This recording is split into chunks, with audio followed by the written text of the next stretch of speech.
ሰላም ወዳጆቻችን፣ ይሄ የስፖርት ነው። ወዳጆቻችን እንግዲህ ዩናይትድን የሚመለከቱ የመረጃዎችን ይዤ ተመልሼ መጥቻለሁ። እንግዲህ ለማንቸስተር ዩናይትድ ደጋፊዎች አዳዲስ መረጃዎች ወጥተዋል። አንዱ የግሌዘር ቤተሰቦች እንግዲህ በድብቅ ኢኖስ ግሩፕ ሳያውቅ በዝውውር መስኮቱ ላይ ወይም ደግሞ ሙሉ በሙሉ ዩናይትድን ለዩናይትድ አረብ ኤሚሬትስ ባለሀብቶች ለመሸጥ ጫፍ ደርሰዋል የሚሉ ከሳውዲና እንዲሁም ደግሞ ከአረብ ኤሚሬትስ አካባቢ መረጃዎች እየወጡ ይገኛሉ። የግሌዘር ቤተሰቦች እንዲሁም ኢኒዮስ ይህንን ሀሳብ እያጣጣሉ ይገኛሉ። ለማንቸስተር ዩናይትድ ደጋፊዎች ግን ይህ ትልቅ ዕድልን የሚያመጣ ይመስለኛል። ምክንያቱም ዩናይትድ በግሌዘር ስር ባለፉት ዓመታቶች ተቸግረዋል። ከዩናይትድን አስዘው ገንዘብ መበደር ለዩናይትድ እንደ ሌሎች ባለሀብቶች በተለይ በቀጥተኛ ተቀናቃኞቻቸው በማንቸስተር ሲቲ የተወሰደባቸውን የበላይነት በገንዘቡ ረገድ እንዲሁም ደግሞ በዋንጫዎች ረገድ ለመመለስ እንደዚህ አይነት ባለሀብቶች እንደሚያስፈልጓቸው ያውቃሉ።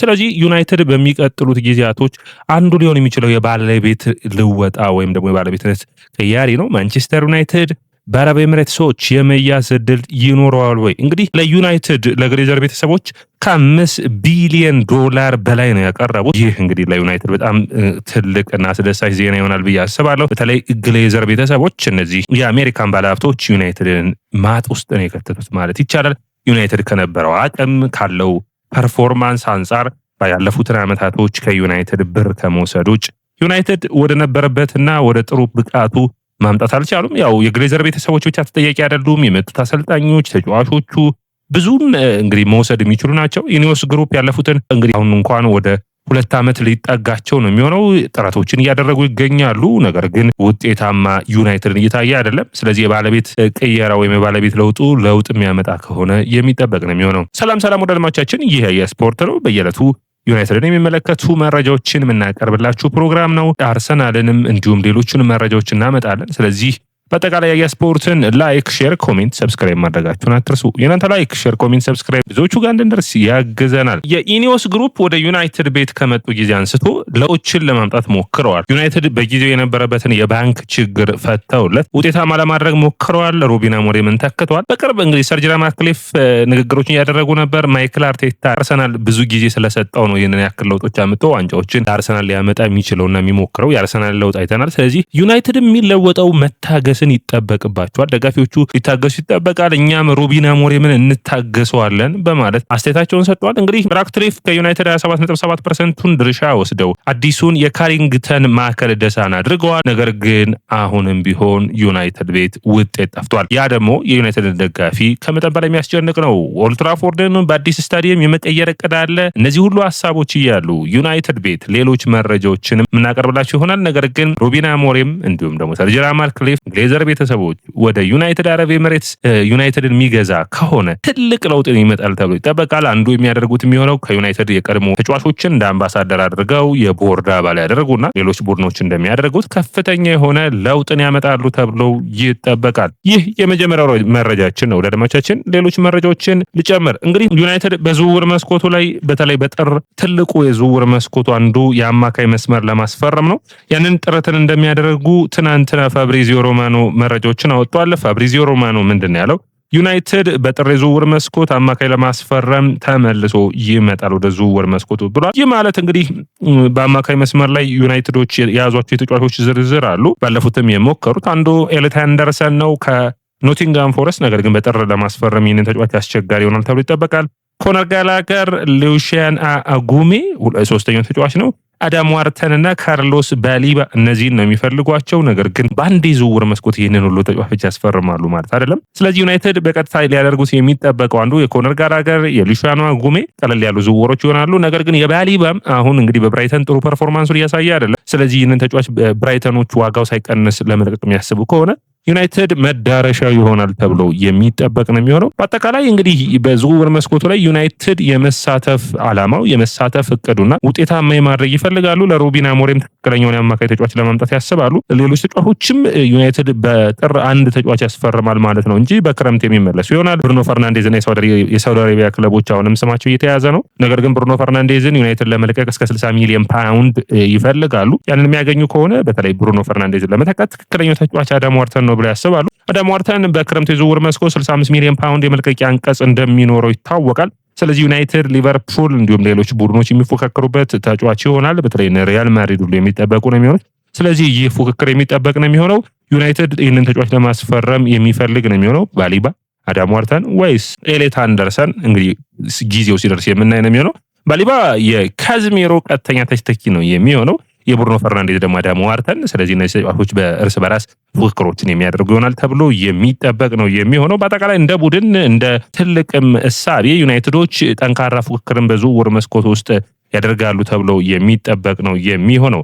የማንቸስተር ዩናይትድን ሌሎች የዝውውር መረጃዎችን ስናይ እንግዲህ አንደኛው ባለፈው ቀናቶች ያወራነው የማርቲኔዝ ጉዳይ ነው። እንግዲህ ዩናይትድ እንግዲህ ይህንን ተጫዋች በጥቅምት ወር መጨረሻ ሞሪም ይህንን ተጫዋች እየቀየሩ እንደሚያሰልፉት የሚጠበቅ ነው የሚሆነው 20 ደቂቃ 30 ደቂቃ።